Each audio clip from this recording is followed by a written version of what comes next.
Olá, ouvintes, meu nome é Carol Messeder. Olá pessoal, meu nome é Fabrício Dias. Amanda Alcântara. Estamos aqui reunidos para mais um podcast, nosso podcast semanal, trazendo assuntos médicos, não médicos e de vida aí para vocês. E hoje nós vamos falar de um assunto que é super importante, que a gente já até fez live, os seguidores antigos eles vão lembrar, que é dor torácica, não é isso? Por que é importante falar de dor torácica? Primeiro, porque é a segunda causa de atendimento no pronto-socorro no mundo. No Brasil, estima-se aí um atendimento de mais ou menos 5 milhões de pacientes por causa de dor torácica e pelo potencial de mortalidade que tem envolvido nisso. Então, a gente vai conversar um pouquinho, trazer aspectos que são relevantes na avaliação do paciente com dor torácica e tentar aí trazer algumas coisas mais práticas para vocês, igual a gente gosta. Eu costumo falar que qualquer especialista um dia vai se deparar com um paciente com a queixa de dor torácica, seja no ambiente de urgência e emergência e seja no ambiente ambulatorial. Então, a gente tem que saber identificar, que é o que a Carol falou, as causas potencialmente fatais de dor torácica e as causas não fatais. Porque quando a gente diferencia, e como que a gente vai diferenciar isso? Só pela característica da dor torácica. Então, por isso é importante o quê? Uma anamnese bem feita, né? E a gente saber qual que é o tipo de dor torácica que o paciente está tendo. Então, a gente vai tentar aqui resumir aí para vocês. E o desafio é fazer isso em 30 minutos. Em 30 minutos, né? Cronômetro ligado. Inclusive, né, Carol, a gente colocou no e-book nosso, né, um capítulo de dor torácica. E a gente tentou aí fazer o mais didático possível pra gente facilitar, né? Seria impossível esgotar o tema, o objetivo não é esse, é fazer uma revisão trazendo os tópicos mais importantes, vamos dizer assim. Isso, não é isso? Isso, né, Fabrício? E o objetivo de fazer em 30 minutos primeiro, não ficar aquele monte de informação que a gente não consegue sistematizar e acaba que não ouve o que precisa. E aqui o objetivo é falar as questões principais para, no nosso dia a dia, isso ser útil na abordagem do paciente com dor torácica. Isso. Então, vamos lá. Eu acho importante, primeiro, a gente separar as causas de dor torácica, né? E entre causas cardíacas e causas não cardíacas. Dentro das causas cardíacas, a gente tem as causas isquêmicas e as causas não isquêmicas. Dentre as causas não cardíacas, a gente tem outras causas de dores, né, Fabrício? Que o Fabrício depois vai falar Sim. um pouco, né? Que aí vem embolia pulmonar, pneumotórax, doença gastroesofagiana e dor de origem muscular e por aí vai. Então, falando aí das doenças de causas da dor torácica de causa cardíaca, né? Então, a principal, e que a gente tem que saber identificar, é a causa isquêmica, né? Então, como que é o tipo da dor torácica isquêmica? É uma dor torácica que eu acho que o leigo sabe como o paciente está o quê? Infartando, né? Que, né, não é no conceito não é esse, né? Mas o que é? Que todo mundo sabe, essa pessoa tá infartando. É uma dor o quê? Uma dor torácica em aperto, que geralmente irradia para o braço esquerdo ou para o braço direito. Pode ser também uma dor em queimação retroesternal, né, que aí é a dor tipo B, que também pode irradiar para os dois braços, né, e num paciente que tem muitas comorbidades, muitos fatores de risco para doença coronariana. Por quê? Se você tem esse tipo de dor torácica, né, neste tipo de paciente, a gente tem que agir, né, e tem que tratá-lo como um paciente que tem síndrome coronariana aguda. Né? Então, essa é a dor de origem cardíaca isquêmica. E a dor torácica cardíaca de origem não isquêmica. Aí entra outras causas cardíacas, como, por exemplo, pericardite, né? Como que é a dor da pericardite? É uma dor... Geralmente, a causa principal de pericardite é doença viral, né? Então, é um paciente que tem uma história viral prévia e é uma dor torácica que o paciente pode relatar em queimação. E essa dor, ela melhora com a posição do paciente. Então, isso é uma dica para a gente identificar uma dor torácica de pericardite. Ela melhora quando o paciente, o quê? Inclina o tronco para frente. Claro que com outros dados clínicos, né? Que aí a gente vai pedir um eletro, a gente vai ver, a gente pode observar o quê? Um supradifuso, né? Então, na ausculta cardíaca, a gente vai ter um atrito pericárdico, né? Mas é tipicamente isso, né? Então, dor cardíaca não isquêmica. Pericardite é uma. Uma outra causa que eu gosto muito é que aí entra as valvulares, né? As causas valvulares, que entra a estenose aórtica, que é uma causa de dor torácica que o tipo de dor torácica é muito parecido com a doença isquêmica, então tem que ficar atento. Por quê? Porque o paciente geralmente refere uma dor em aperto que irradia para o braço esquerdo, podendo irradiar para o braço direito. A única diferença aí é que na dor isquêmica, o paciente tem essa dor em repouso. Na estenose aórtica, a dor torácica acontece quando o paciente movimenta, faz algum esforço físico. Mas tem muitas características parecidas com a dor torácica cardíaca isquêmica. E a gente tem também, falando aí das válvulas, né, é o prolapso mitral, que pode dar dor torácica e a dor é um pouco diferente da estenose aórtica, porque geralmente é uma dor em repouso, é uma dor em queimação, mas o paciente refere ela em repouso, não quando faz esforço físico.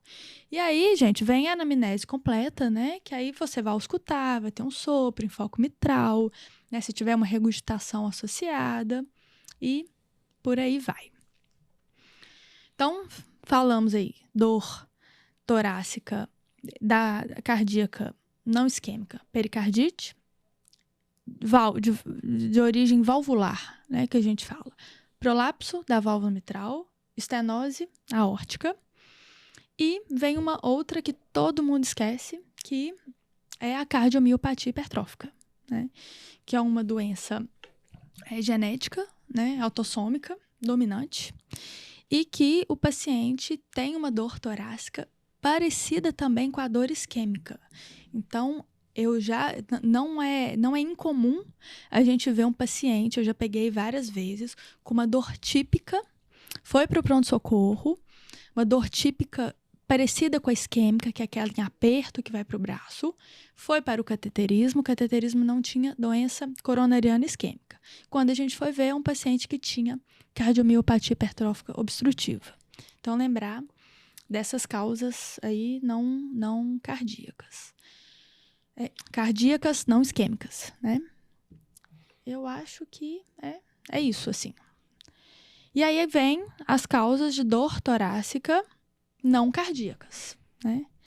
Que o Fabrício, você vai falar um pouquinho, né, Fabrício? Sim, dentre elas, assim, vamos começar pelas as duas, na minha opinião, mais graves, não é na minha opinião, é na literatura, né? Então, assim, são que depois a gente vai colocar, a gente vai resumir nas causas mais graves. Então, das causas não cardíacas, as mais importantes são as causas vasculares, dentre elas, dissecção de aorta e embolia pulmonar. Começando com a dissecção aguda de aorta, também é uma doença, a gente está falando aqui de dicas ou de sinais clínicos, a importância da anamnese e do exame físico.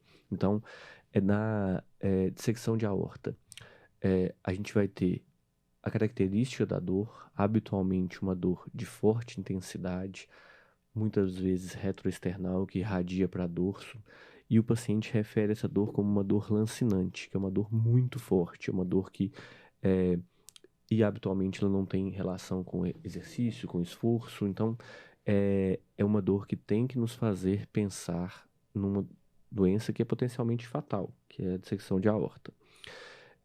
Além disso, no exame físico do paciente, né? Então, assim, eu vou ver a alteração de pulsos de membros inferiores, superiores e inferiores.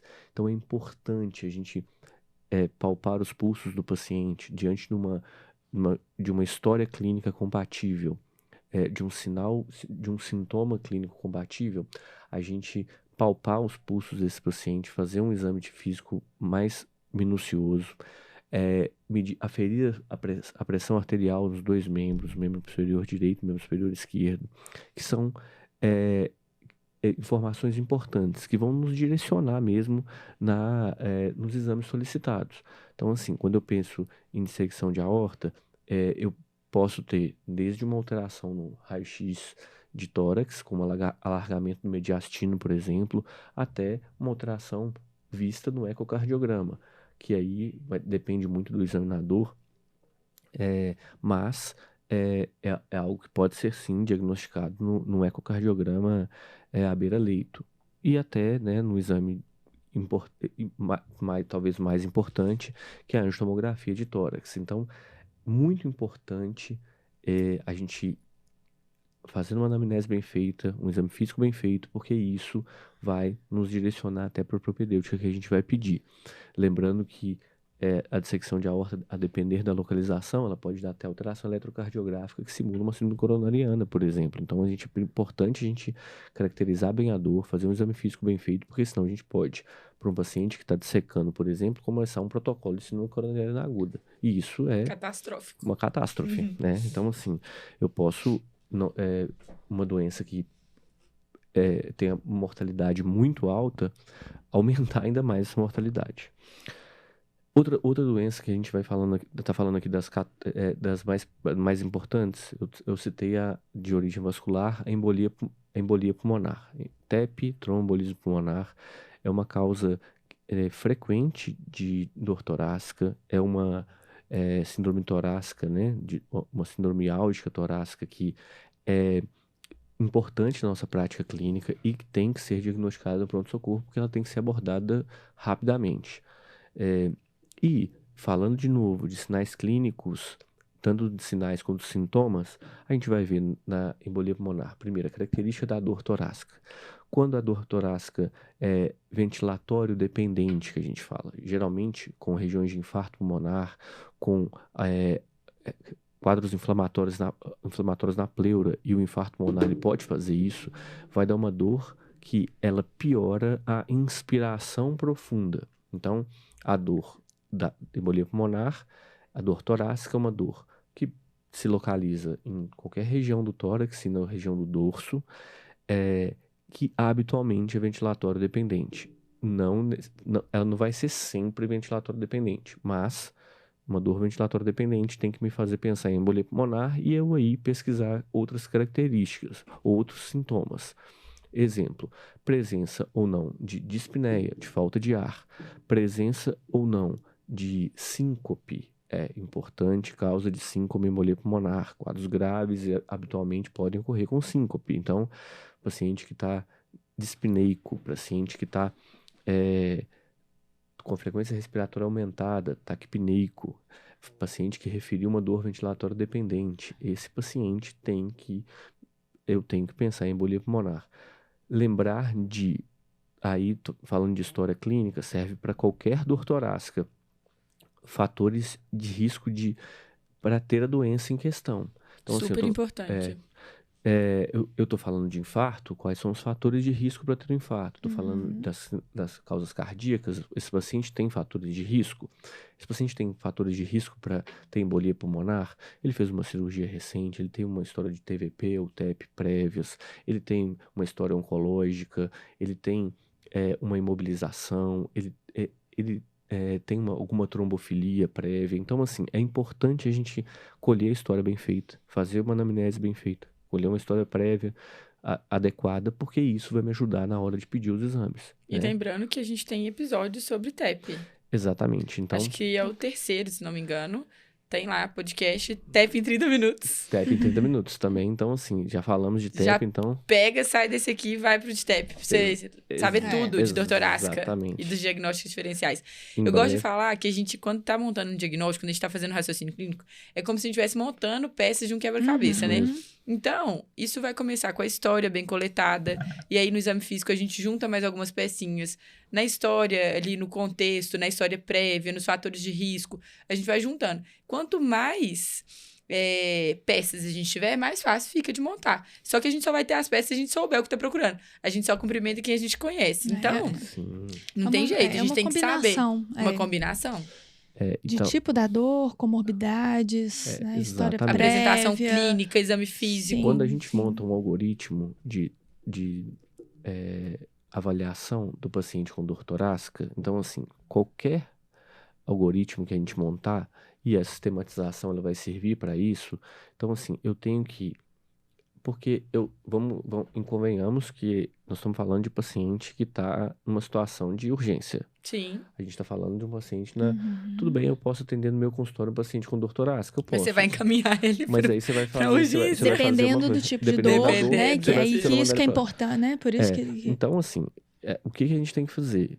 Ter isso bem sistematizado, porque eu vou ser mais ágil. Então, Amo essa palavra. E eu não vou deixar passar tanta coisa. Sistematização. exatamente. Isso é para quem está começando ou até para quem tem anos de carreira. Uhum. Se você sistematiza, você consegue ter mais agilidade no diagnóstico e na conduta. Você consegue não deixar passar alguma coisa, porque você tem um passo a passo ali na sua cabeça, né? Exatamente, assim, a gente que tem, medicina, se você, principalmente nas situações de urgência, se você tem, e a gente vê isso claramente, né, assim, os protocolos de atendimento à emergência, por exemplo, a parada cardíaca, é literalmente uma receita de bolo mesmo, assim, então, assim, é tudo muito sistematizado, tudo muito bem organizado pra gente não deixar passar nada, assim. E principalmente para aquele médico que está começando, pro mais experiente é importante? Mas às vezes com a experiência você vai conseguindo ser mais ágil, ver o que é E mais aquilo importante. fica enraigado ali, né? Exatamente. Então, mas naqueles pacientes que não são, naqueles médicos, para aqueles médicos, na verdade, que estão começando, assim, saber as características da dor, a epidemiologia, a história prévia, sistematizar isso direitinho vai te ajudar muito na avaliação desse paciente, na condução desse paciente inicialmente.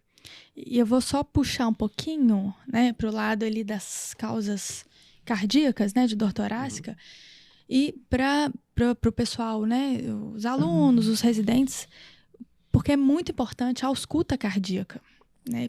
Porque a ausculta cardíaca vai te guiar um pouco. Por exemplo, um paciente com dor torácica, que na ausculta cardíaca tem um sopro importante no foco aórtico, né? Então, você pode pensar que esse paciente, essa dor é devido à estenose aórtica, né? Na pericardite, às vezes na ausculta você consegue um atrito pericárdico. Sim.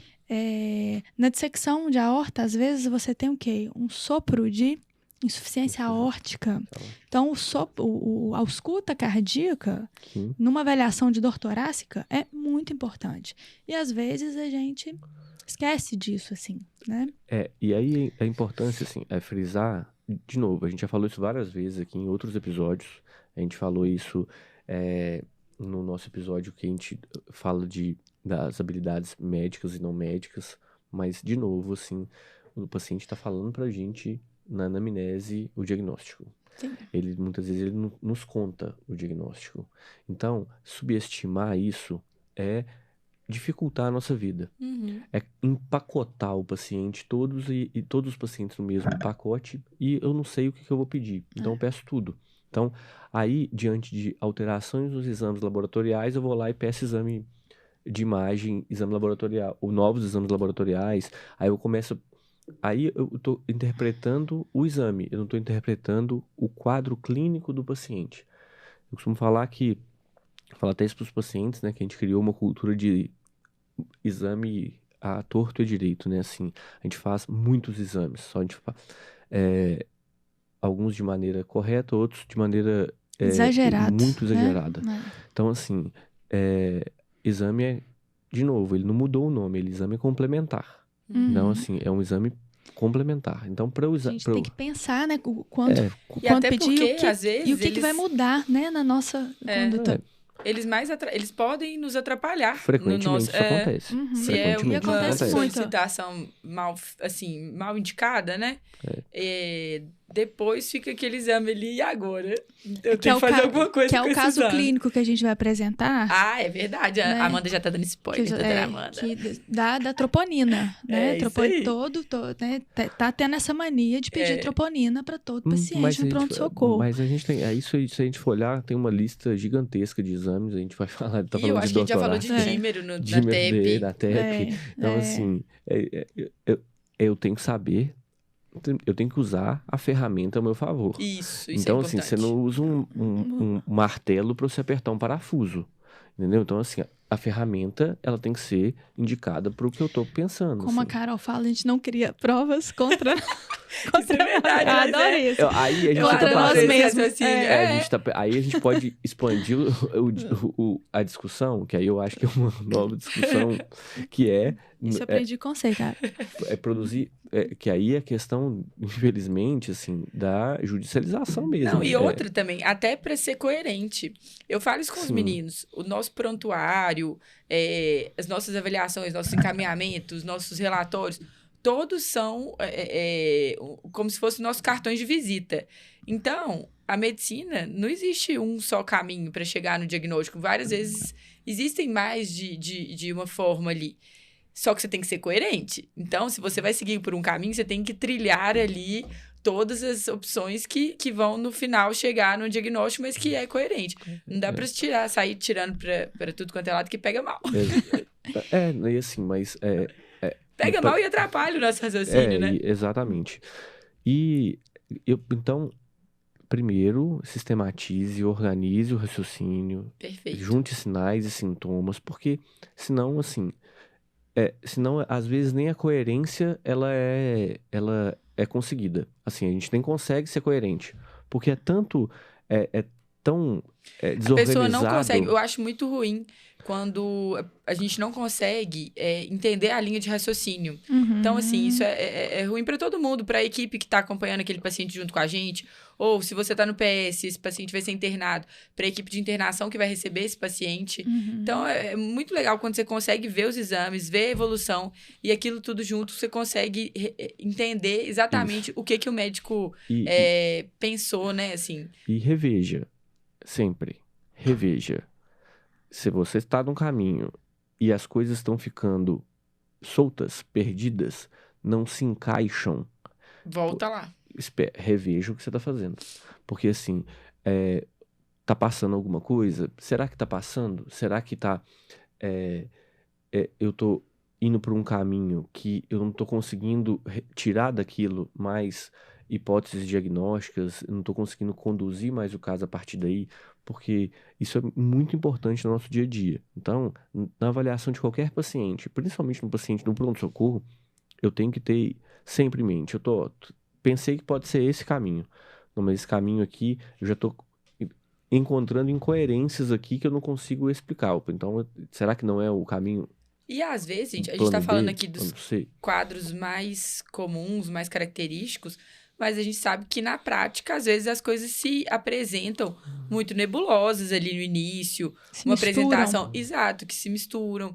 Um paciente com várias comorbidades que aí passa a ter causas multifatoriais para alguns diagnósticos diferenciais. E aí, quando não é típico, a gente vai seguir um caminho e pode, no meio do caminho, ver que não era isso. Opa, vamos voltar ali. Nada de errado nisso. E claro que tem uns macetes que ajudam a gente eu falo muito, né, com os alunos, assim, que ajuda a afastar coisas causas de dor que a gente precisa preocupar mais e agir mais rápido, né? Por exemplo, né? Então eu sempre penso nas causas cardíacas, assim. Sem querer puxar pro lado dela, que é cardiologista, imagina, assim, nada. Mas, por exemplo, a dor do coração, então aí tem uns macetes que para você perguntar pro paciente e dependendo da resposta, né, você fala, opa, isso não é cardíaco, eu posso ficar mais tranquilo. É TEP. É só TEP. É só TEP, né? Não é Covid, é só dengue hemorrágica. É só dissecção de aorta. Não é cardíaco, não. É só dissecção de aorta. Então, é só pneumotórax, tá bom, tranquilo. Né? Então, assim... qual que é o, né, por exemplo, eu sempre pergunto pro paciente como que é a dor. Porque se ele aponta, dói aqui, né? Dor do coração é o quê? É uma dor visceral. O paciente não consegue localizar e nem colocar a mão, né? Muitos pacientes levantam a mama e falam, dói aqui. Então, eu falo, opa, isso não é dor cardíaca, né? Dor que dói quando movimenta o braço, né? Então, isso a gente já pode né, excluir. A gente tá falando de as causas do exame físico, da importância. Palpa a região intercostal. Isso, que depois visceral, você vai falar, né, das dores. Exatamente. Então, assim, então esses macetes pra gente ir tirando as causas cardíacas e deixando as causas não cardíacas. Isso a gente faz rápido, né? Não é uma coisa... Rápido. Não é uma coisa que eu vou demorar 30 minutos pra fazer. Então, só pra gente alinhavar tudo. Vamos. A Amanda falou das dores torácicas de origem cardíaca, isquêmica e não isquêmica. Isso. Isquêmica, angina. Não isquêmica, doenças da válvula, prolapso mitral, estenose aórtica, pericardite e cardiomiopatia hipertrófica. Perfeito. Fabrício está falando agora das causas de dor torácica não cardíacas. E aí já foi origem vascular. Eu vou falar agora a última, né, assim, catástrofe torácica que a gente pode falar, né, que é pneumotórax. Então, assim, habitualmente, o paciente já é aquele paciente com enfisema pulmonar, com muitas bolhas, ele pode fazer um pneumotórax espontâneo. É uma dor de forte intensidade também associada à dispneia de forma bem aguda mesmo. Ele tem o pneumotórax, ele vai sentir a dor. Então, assim, facilmente diagnosticado com uma ausculta bem feita, a ausculta pulmonar naquele lado, ela vai estar abolida.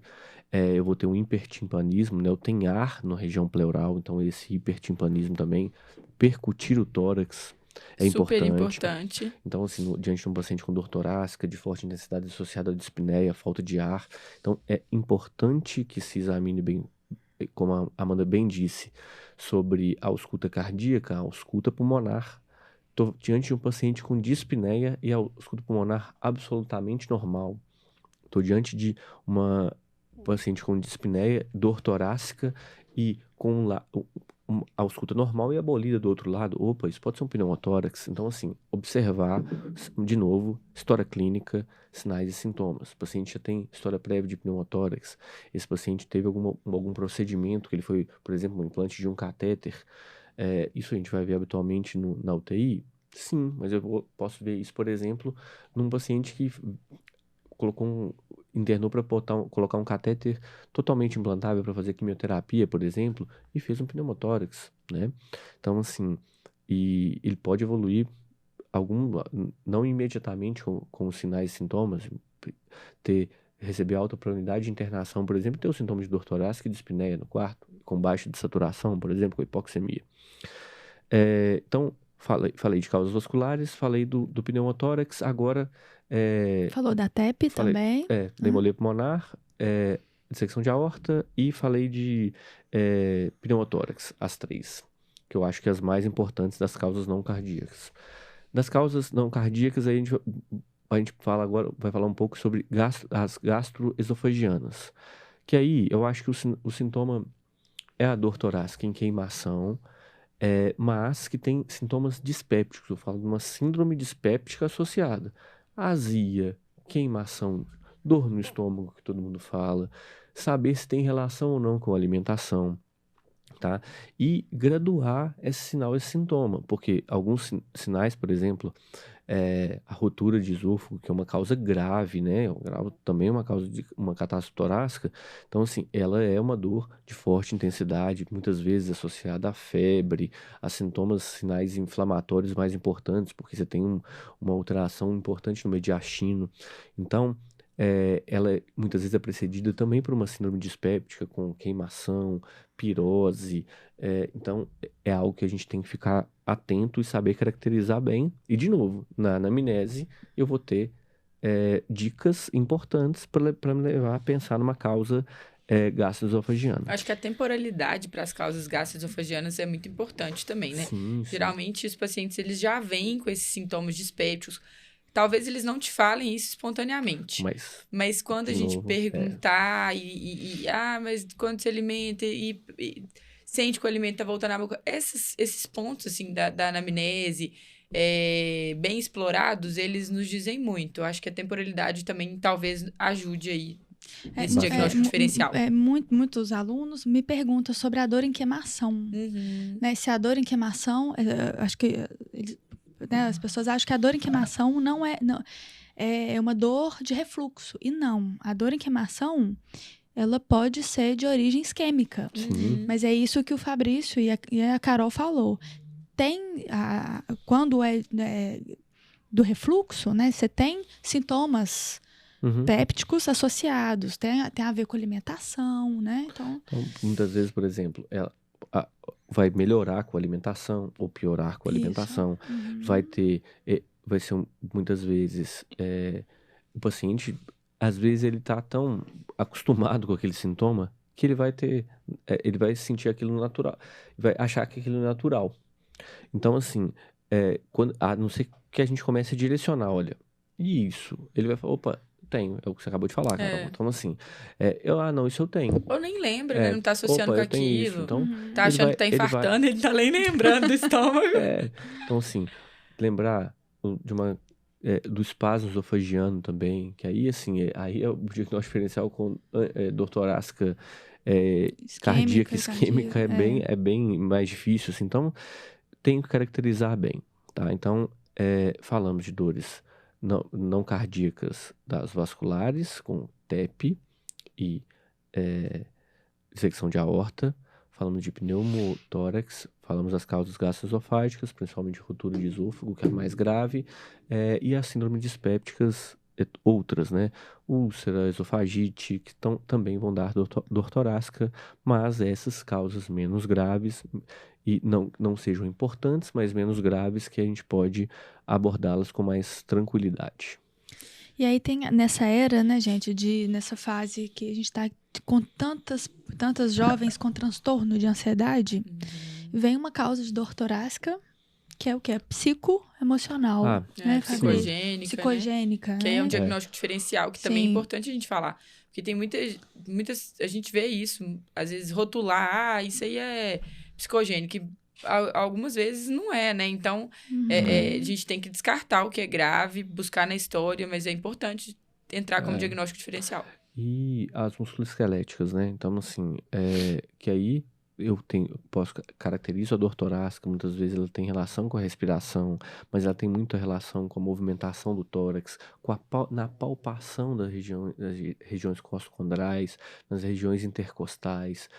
Uma coisa importantíssima, examine o tórax do paciente, tire a camisa e olhe a pele do paciente. Herpes, por exemplo. Herpes zoster. Herpes zoster é uma causa comum de dor. Eu acho que todo mundo aqui já viu um paciente com herpes zoster que passou batido, porque ninguém tirou a blusa dele. Tirou a blusa e olhou. Olha, ectoscopia é importante. Então, assim, avalie bem, palpe o tórax, examine, faça a ectoscopia do tórax do paciente, vê se não tem nenhuma lesão. Isso é importante na avaliação do paciente com dor torácica. Perfeito. Eu acho que para fechar, pra gente conseguir falar em 30 minutos, a gente falou das catástrofes torácicas, principalmente, né? Falamos de um tanto de coisa, mas chamando atenção sempre para aquilo que é mais grave, porque pode matar rápido. Então, a gente tem que intervir, identificar muito rápido e intervir de maneira adequada. E aí, a gente tem o pneumônico, que a gente ama, Tem mnemônico também pra parte da anamnese, que eu vou falar depois, mas vamos por esse mnemônico que é o PEDIR, que é P de pneumotórax, E de embolia pulmonar, D de secção aórtica, I, que é de infarto, R de rotura esofagiana. Lembrando que alguns acrescentam também o tamponamento cardíaco aqui nas catástrofes torácicas. Super importante. Junto com isso, tão importante quanto, eu acho que é o que a gente repetiu aqui no episódio inteiro, é lembrar da importância da anamnese do exame físico. Na anamnese, para a gente caracterizar bem um sintoma, a gente tem o mnemônico também, que cada vez que eu dou essa aula, o mnemônico cresce. E aí agora ele tá em Flimiades. Os meninos já... Depois você coloca no seu Instagram, Carol. Vou colocar. E aí, cada letrinha significa uma coisa que a gente tem que lembrar na hora que a gente tá caracterizando aquele sintoma. Então, F, de fatores de melhora ou piora. L, localização. E aí, o resto eu vou colocar lá para quem tiver no Instagram do Chama a Clínica e da Mestre Carol para vocês verem. Mas é importante isso para a gente criar estratégias e sistematizar esse raciocínio, que isso com o tempo vai se tornando mais natural, mas inicialmente não é, e é normal que não seja mesmo. Só que é importante a gente valorizar. O que às vezes a gente vê é que algumas coisas, principalmente a conversa com o paciente, o exame físico bem feito, eles têm sido pouco valorizados. E aí, com isso, a gente perde muita informação, a gente perde, às vezes, atraso diagnóstico, e não dá pra gente correr esse risco, principalmente diante das catástrofes torácicas. É isso? Eu acho que é isso, né? Eu acho que isso. conseguimos Recados finais, eu acho que deu em 30 minutos. Foi? Recados finais. Foi 30 minutos. Tá marcado aqui. Segue a gente no Instagram, @chamaclínica. Se inscreve no canal. Dá seu joinha, por favor. Precisa. Compartilhe o vídeo, mande as dúvidas. A gente não tá recebendo tanta dúvida no Na verdade, no é porque eu YouTube. esqueci. A gente não abriu pra dúvidas dessa vez. Nos vídeos. A gente pode verdade. responder nos próximos episódios. Nos vídeos, comentem lá, mandem sugestões, façam críticas, a gente quer melhorar E até isso cada vez ideias para mais. os novos episódios também, Sim. porque a gente sempre... Isso é uma coisa que está dinâmico, está em formação. Então, a gente tem alguns episódios para definir, e aí toda sugestão é bem-vinda, né? Ótimo. Segue @Mestre Carol. E a frase final? Frase frase final. final, Doutora hoje. Amanda hoje. Hoje aham. Hoje é vai falar, minha. doutora Amanda. Então vamos lá. A medicina é aprendida à beira do leito e não na sala de aula. Não deixe que suas concepções de doença venham de palavras ouvidas na sala de aula ou lidas no livro. Veja e então argumente. Compare e controla, mas veja primeiro. Super a ver com o que a gente falou aqui o episódio inteiro, né? E eu acho que dá para complementar com uma frase Aquela que eu gostei. de Fala, Carol. William Osler. Essa que também é dele. Mas ele mesmo falou e eu vou completar com outra. Desde que o paciente fale e ele te contará seu diagnóstico. Então, assim, é isso. A gente tem que deixar o paciente falar e tá atento ao que ele tá nos contando. A gente fala sempre de ouvir, né? A gente já falou essa palavra aqui, eu acho que talvez em todos os nossos episódios. Ouça o que o paciente está te contando. O paciente, ele tá muitas vezes te falando o diagnóstico. É isso que está na ambas as frases, né? Então, assim, a medicina é aprendida lendo, sim, mas principalmente vendo, ouvindo, né? Experimentando, vivendo na prática, né? Na época que a gente tem cada vez mais a medicina empacotada, cheia só de guidelines, teoria, que sim, são importantes. Mas, de novo, o centro do nosso trabalho é o paciente. E quando a gente consegue motivo ver, vamos supor, a gente teve uma aula aqui a gente conversou um bate-papo sobre TEP. E a gente vai e tem a oportunidade de examinar e de ver um paciente com TEP, muda. A gente consegue absorver aquela informação de uma maneira muito maior. Sim. Então, essa é a importância de examinar, de pegar no paciente, de tentar procurar algum achado semiológico interessante e que tenha a ver com o quadro dele. As pessoas vão ver que a gente adora o William Osler, vamos citá-lo aqui até. Vai aparecer aqui outras vezes. E tem tudo a ver com o que a gente acredita e a gente pratica mesmo, não é isso? É isso. Então É tá, isso. até a Obrigado, próxima. pessoal. É isso, obrigada. Abraço. Beijos.